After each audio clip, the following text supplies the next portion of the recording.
Ladies and gentleman, ಕೆಲವು ರಾಜಕಾರಣಿಗಳು ಚುನಾವಣೆ ಗೆಲ್ಲಲಿಕ್ಕೆ ಹಲವಾರು ವೇಷಗಳನ್ನು ಹಾಕೋದನ್ನು ನೋಡಿದ್ದೀವಿ. ಆದರೆ ಚಿತ್ರನಟರು ಕೂಡ ಈ ರೀತಿಯ ವೇಷವನ್ನು ಹಾಕ್ತಾರೆ, ಹಗಲು ವೇಷವನ್ನು ಹಾಕ್ತಾರೆ.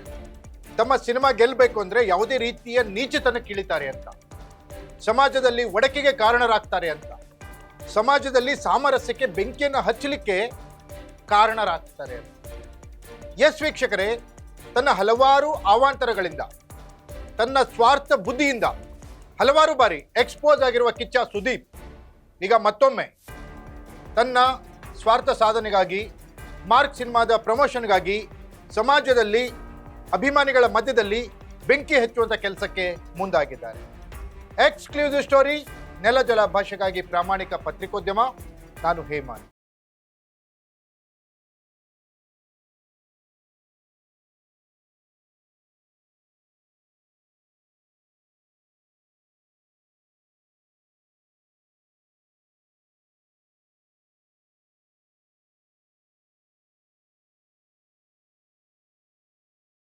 ನಾವು ನಮ್ಮ ಮಾತಿಗೆ ಬದ್ಧ.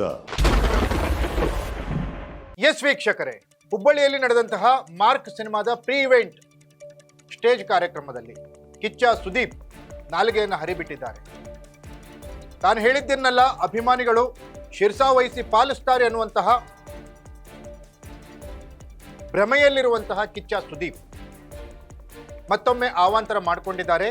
ಬಾಯಿಗೆ ಬಂದಂಗೆ ಮಾತಾಡಿ ತಾನೊಬ್ಬ ನೀಚ ಅನ್ನೋದನ್ನ, ತಾನೊಬ್ಬ ಸ್ವಾರ್ಥಿ ಅನ್ನೋದನ್ನ, ತಾನು ಕಾರ್ಯ ಸಾಧನೆಗಾಗಿ ಯಾವ ಹಂತಕ್ಕೆ ಬೇಕಾದರೂ ಇಳಿತೀನಿ ಅನ್ನುವಂಥದ್ದನ್ನ ಕಿಚ್ಚ ಸುದೀಪ ಮತ್ತೊಮ್ಮೆ ಪ್ರೂವ್ ಮಾಡಿದ್ದಾರೆ. ನನ್ನ ಸ್ನೇಹಿತರು ನೀವೆಲ್ಲ ಚೆನ್ನಾಗಿರ್ಬೇಕು ಅನ್ನೋ ಒಂದೇ ಒಂದು ಕಾರಣಕ್ಕೋಸ್ಕರ ನಾವೆಲ್ಲರೂ ಒಳ್ಳೆಯ ಹೆಸರಲ್ಲಿ ಇರಬೇಕು ಅನ್ನೋ ಒಂದೇ ಕಾರಣಕ್ಕೆ ನಾನು ಬಾಯಿ ಎಲ್ಲದನ್ನು ಮುಚ್ಕೊಂಡಿದ್ದೆ ಹೊರತು ಬಾಯಿ ಇಲ್ಲ ಅಂತಲ್ಲ.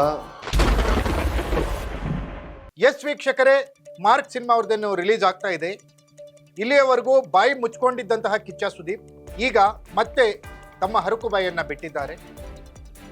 ಯುದ್ಧಕ್ಕೆ ಯಾರೋ ರೆಡಿ ಆಗ್ತಿದ್ದಾರೆ, ನೀವು ರೆಡಿಯಾಗಿ ಯಾರಿಗೆ ಯಾವ ರೀತಿ ಬೇಕಾದರೂ ಉತ್ತರ ಕೊಡಿ ಅನ್ನುವಂಥ ಪ್ರಚೋದನಕಾರಿ ಮಾತುಗಳನ್ನ ಕಿಚ್ಚ ಸುದೀಪ್ ಅಭಿಮಾನಿಗಳಿಗೆ ಹೇಳಿದ್ದಾರೆ.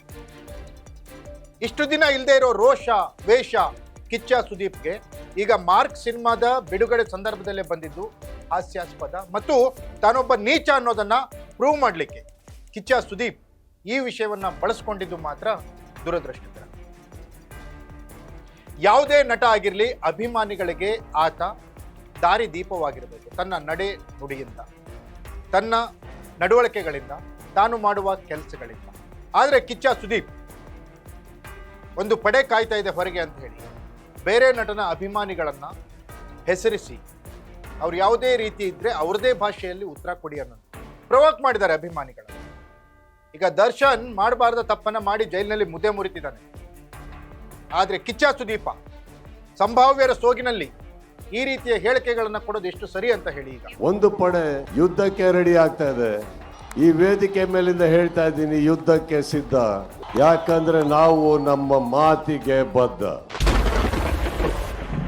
ಆದರೆ ಕಿಚ್ಚ ಸುದೀಪ ಸಂಭಾವಿತರ ಸೋಗಿನಲ್ಲಿ ಅಭಿಮಾನಿಗಳ ನಡುವೆ ಬೆಂಕಿ ಹಚ್ಚುವಂತ ಕೆಲಸಕ್ಕೆ ಇಳಿದಿರೋದು ರಾಜಕೀಯ ವಲಯ ಅಷ್ಟೇ ಅಲ್ಲ, ಕರ್ನಾಟಕದ ಚಿತ್ರರಂಗ, ಕರ್ನಾಟಕದ ಚಲನಚಿತ್ರ ಪ್ರೇಮಿಗಳಲ್ಲೂ ಕೂಡ ಬೇಸರ ತರಿಸಿದೆ. ಕಿಚ್ಚ ಸುದೀಪನ ಅವಾಂತರಗಳು ಒಂದಲ್ಲ ಎರಡಲ್ಲ. ಸದಾ ಏನೇನೋ ವಿವಾದಕ್ಕೀಡಾಗುವಂಥ ವ್ಯಕ್ತಿ. 2023 ಚುನಾವಣೆ ಸಂದರ್ಭದಲ್ಲೂ ಕೂಡ ಬಿಜೆಪಿ ಪಕ್ಷದ ಜೊತೆಗೆ ಗುರುತಿಸಿಕೊಂಡು ಮಾಮ ಮಾಮ ಅಂತ ಹೇಳಿ ಮುಖ್ಯಮಂತ್ರಿ ಬಸವರಾಜ ಬೊಮ್ಮಾಯಿ ಅವರನ್ನ ಸಂಬೋಧಿಸುತ್ತಾ ಅವರು ಹೋದಲ್ಲೆಲ್ಲ ಹೋಗಿ ಪ್ರಚಾರ ಮಾಡಿ ಅಲ್ಲೆಲ್ಲ ಬಿಜೆಪಿಗಳ ಸೋಲಿಗೆ ಕಾರಣರಾಗಿತ್ತು.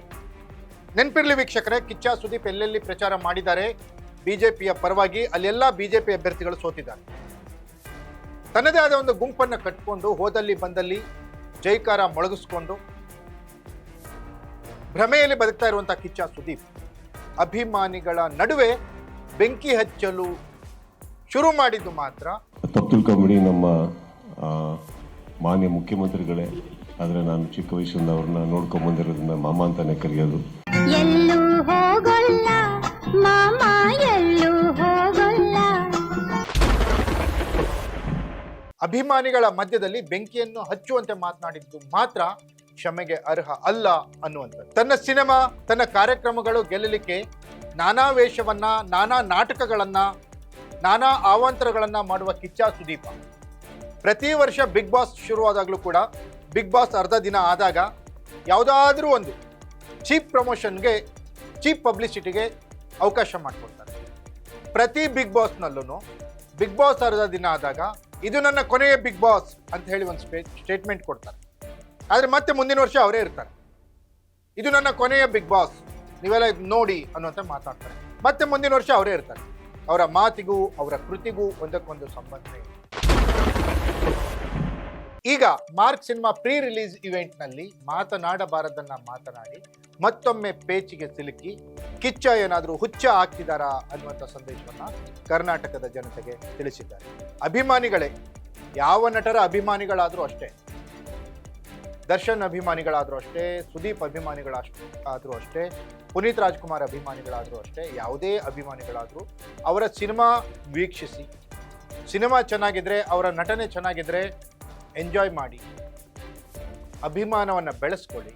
ಆದರೆ ಈ ಹುಚ್ಚು ನಟರು ಮಾಡುವ ತಿಕ್ಕಲು ಕೆಲಸಗಳಿಗೆ ನೀವು ಪ್ರವೋಕ್ ಆಗಿ ನೀವೇನಾದರೂ ಮಾಡಿಕೊಂಡು ನೀವು ಬಲಿಯಾಗಬೇಡಿ. ಯಾಕಂದರೆ ನಿಮ್ಮ ತಂದೆ ತಾಯಿ ನಿಮ್ಮನ್ನು ಹುಟ್ಟಿಸಿದ್ದಾರೆ, ನಿಮ್ಮನ್ನು ಓದಿಸಿದ್ದಾರೆ, ನಿಮ್ಮನ್ನು ಬೆಳೆಸ್ತಾ ಇದ್ದಾರೆ.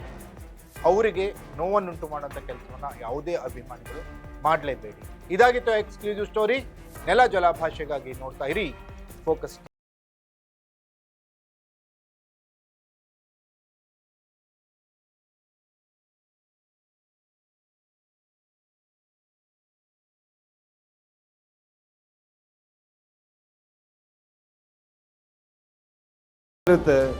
ಅದನ್ನ ತಾವು ತಡ್ಕೊಂಡು ಬರ್ತಾನೆ ಇದ್ದೀರಿ.